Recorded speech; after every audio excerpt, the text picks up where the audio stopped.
And welcome to this edition of CareerLocker webinar. We are going to be looking at the researching occupations on the middle school site. This is Amy Rivera, your CareerLocker training representative. Thanks for attending. Let's get started. This is the professional homepage. This is what you see when you first log into CareerLocker. Your students do not see this page when they first log in, and that is why there are two different registration codes for each school or organization, one for students and one for professionals. To get to the middle school version of CareerLocker, I'm going to click on this link that says middle school. This page that you see is the student homepage. This is what your middle school students see when they first log into CareerLocker. Now, because this specific webinar is going to be focusing on researching occupations, I'm going to skip looking at everything else. I've done a webinar on assessments. I've done webinars on the other items, the other tools in CareerLocker. So let's take a look at the occupations button. Remember that students can switch CareerLocker over to Spanish by clicking on this Espanol button. I'm going to keep it at English for now. We can browse occupations. If I click on occupations, I can click on this link that says Browse Occupations. I can actually select the first letter of the occupation that I'm looking for, or I can type in some text of an occupation. I can punch in a salary, or I can click a career cluster. The career clusters are helpful if you have those students that say to you, I don't know what I'm going to do or what I want to do. I just want to work in the healthcare field, or I don't know what I want to do. I just want to help people. Then you can send those specific students to the career clusters. But let's take a look at this very first link. I'm going to click on A, and then I'm going to go to accountants. Now you'll notice that there is this section here that says detail high, low. You can switch the detail up to high, but right now low is highlighted.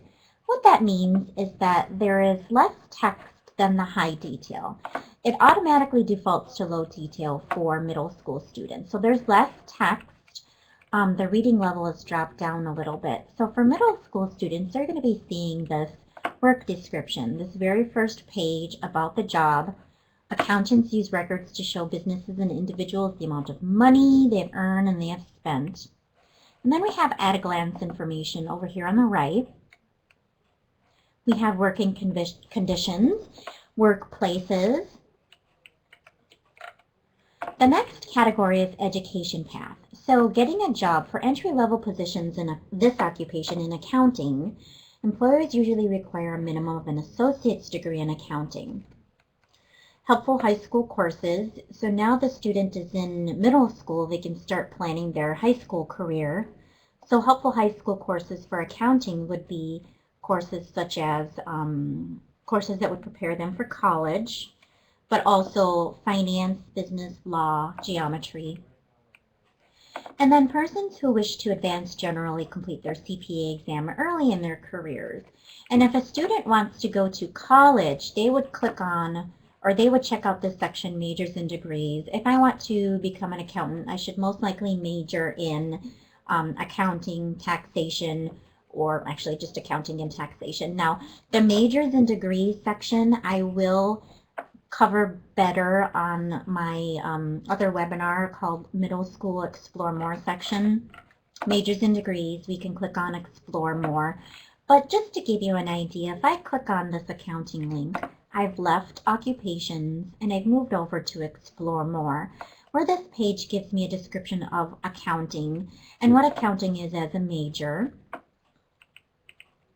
And then we have program admission information and typical coursework. As an ex-admission counselor, ex-college admission counselor, I love this typical coursework section. Gives you an idea of the types of courses you would most likely have to take in college if you were to major in accounting. The Outlook tells me my chances are, what my chances would be at finding a job as an accountant. Now, I am located in Wisconsin, so on my page you see that Wisconsin pops up first. So Wisconsin job seekers will find good employment opportunities, but national job seekers will find very good employment opportunities. So accountants are looking pretty good. Salary range, because again, I am physically located in Wisconsin, Wisconsin pops up first. The typical salaries range from $39,000 to $96,000 in Wisconsin, and the national salary, it ranges from $39,000 to $111,510. Employers. The employers section gives you a list of the types of employers that tend to hire accountants. So, for example, there are direct life insurance carriers in the state of Wisconsin. So I'm popping up Wisconsin here that would tend to hire accountants. I like this section because now you know that there is an organization in Altoona, Wisconsin, the name of their organization is Catholic Knights, and they tend to hire accountants. So if you're an accountant and you live around Altoona, it's nice to make this connection. You can Google Catholic Knights or give them a call and ask them if they have any open accounting positions. Whereas before, you never knew that an organization named Catholic Knights existed. So this huge list of all organizations that hire accountants. Job openings. This takes us to outside job banks that are not maintained by us here at CareerLocker in the Center on Education and Work. So for example, anybody can type in us.jobs or nation.job. So these are outside job banks. If I go to us.jobs and I click accountant and I'm looking for Wisconsin, I can search jobs. And now I've gone to an outside website, us.jobs. So once again, anybody can type in us.jobs and do a search for accounting positions. I'm going to close this. Same thing with Nation Job. And then the Skill Explorer is with the Wisconsin Department of Workforce Development. This is used a lot with DWD and their job centers. The Learn More category on the left-hand side gives us lists of associations. So there's a Wisconsin Institute of CPAs or an American Institute. And then there are web-based sources for accountants. Compared to my assessments, I actually can compare the results of a typical person that works as an accountant to my results. So for example, if I've taken the Personal Globe Inventory, let's say I've taken the middle school version, my traits are artistic and social, but a typical person who works as an accountant is enterprising and conventional. So what does that mean? It doesn't mean that I can't become an accountant. It just means that I need to be realistic about the differences of interests. And what do I need to do to switch my traits over to enterprising and conventional? Or what do I need to do to be an accountant but still keep my primary and secondary traits?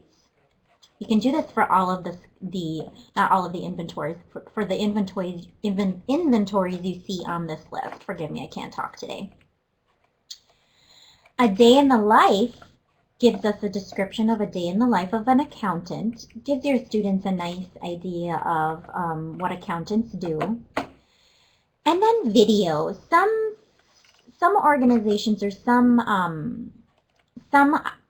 occupations do have videos where the students can watch a video of specific occupations. Not every single occupation has a video, and then not every single occupation will have a video in Spanish. But accountant is pretty basic and it's a popular one, so we do have the video and the video in Spanish. The next item we see on the left-hand side is compare occupations. So I can compare up to 3 different occupations. So what appears here is accountant. So what I'm going to do is I'm going to go down. I'm going to do show full list, and I'm going to compare accountants to financial planners. So I'm going to click F, and then I'm going to try to find my financial counselor. So now I have these 2. I could add a 3rd one, but I'm going to just compare these 2. And I'm going to click the compare button. And now it brings up accountants compared to financial counselors. Looks like accountants work 40 to 50 hours a week. Education path, accountants usually need an associate's degree, whereas financial counselors need a bachelor's degree. The outlook, accountants will find good employment opportunities, but job seekers will find excellent employment opportunities. And then the salary, it looks like starting out accountants might make a little bit more than financial counselors, but they have the potential to make more in the end. I'm going to click the back button to get me back to my accountant page. I can also save accountants as one of my favorites, so I'm going to click save, and it tells me that this occupation has been saved. Where I can find it is in my ePortfolio. So if I click on ePortfolio, I scroll down. In this Where Am I Going section, here is a list of occupations. So I have saved a bunch of occupations, 22 occupations, and accountants should be on here. Here's accountants. So when I click on this, it takes me right back to that page, that occupation page, which gives me a description of accountants. I can also print this information page on accountants. The last thing that I wanted to show you is if we do switch this detail up to high, if your middle schoolers do end up getting the high detail, there is a little bit more information. So for example, I'm looking at the high detail of accountants. Here I can see that accountants is a hot occupation, which means that over the next 10 years, job openings in this occupation are projected to increase by at least 27%. And then we have the career cluster and pathway information, just a little bit more information when the student clicks on high detail compared to low detail. Now, if a student has taken an assessment, they can actually get to an occupation by taking an assessment, and then I'm going to click on the Personal Globe Inventory. I'm going to look at one of my previous Personal Globe Inventory assessments. So I'm going to click on my ePortfolio, and then the Assessments section, and then I'm going to click on PGI for Personal Globe. So this one I finished. I'm going to click this one, and it gives me my interest profile, but also my career clusters. So I am artistic and social, and CareerLocker is recommending I check out these 3 career clusters. So if I go down a little bit farther, I can actually find some occupations in these career clusters pathways. So if I click, for example, literary writers, I am now at a page that gives me a description on what literary writers do. So we can take an assessment, and it can take us to occupational information, or we can skip the occupation, skip taking an assessment and go directly into researching occupations. So if I browse occupations, again, I can punch in a text.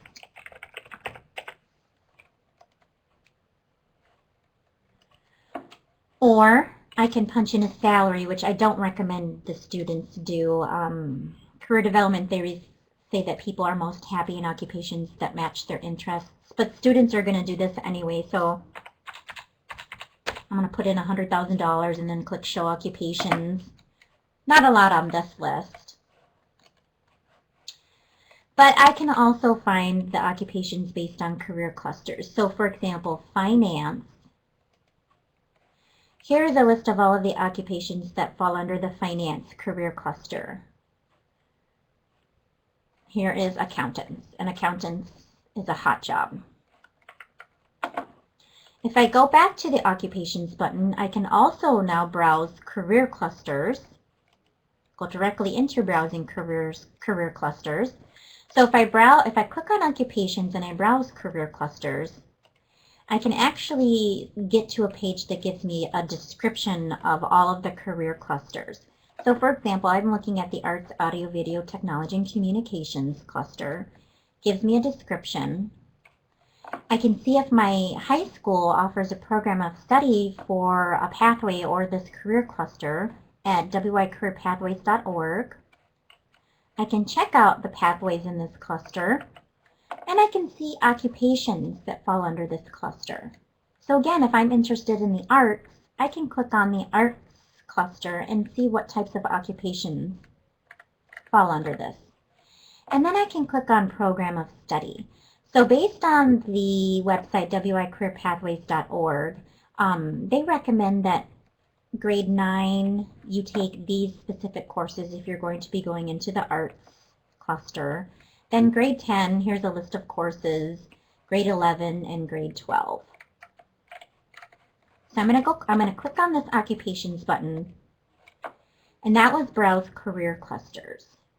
I can go directly into comparing occupations like we did before. So remember, I used accountants and I compared it to financial counselors. Or I can find occupations related to my interests, majors and degrees. So if I major in, let's say I major in English, I can click Show Programs. Let's say that I major in English language and literature.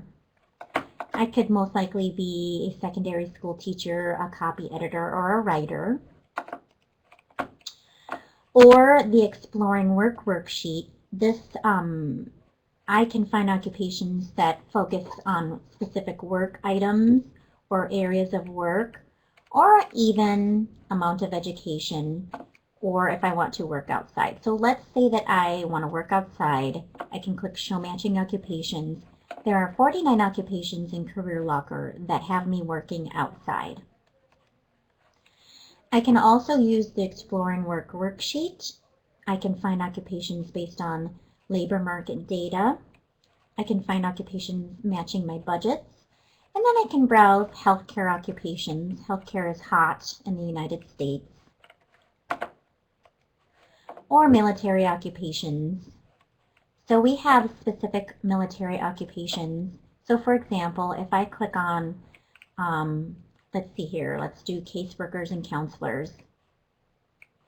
This is the military information. And if I click on related civilian occupations, so if you're a caseworker and counselor in the military, you could most likely be one of these or find a position in one of these occupations when you're done with your military service. I can also learn and find information on adult apprenticeships. And then you see this link that I have on my page. It's called the Career Family Tree. Don't worry if you do not see this link. This is only for schools in the state of Wisconsin that have purchased the CareerLocker curriculum. So if you don't see this Career Family Tree link, that means that you're at an organization that has not purchased the curriculum. Before I let you go for right now, remember that everything that you save is saved in the ePortfolio. So if I click on ILP ePortfolio, I have a list of my favorite occupations. I can save favorite career clusters and pathways. I can also save favorite schools and colleges and majors and degrees. Okay, so that about wraps it up for this webinar focusing on researching occupations at the middle school version of CareerLocker. Don't forget to email me if you have questions. Here's my email address, arivera3@wisc.edu. That's ARIV as in Victor, ERA 3@WIS.edu. Feel free to check out all of my other webinars and send me any questions at your leisure. Thanks so much. Over and out.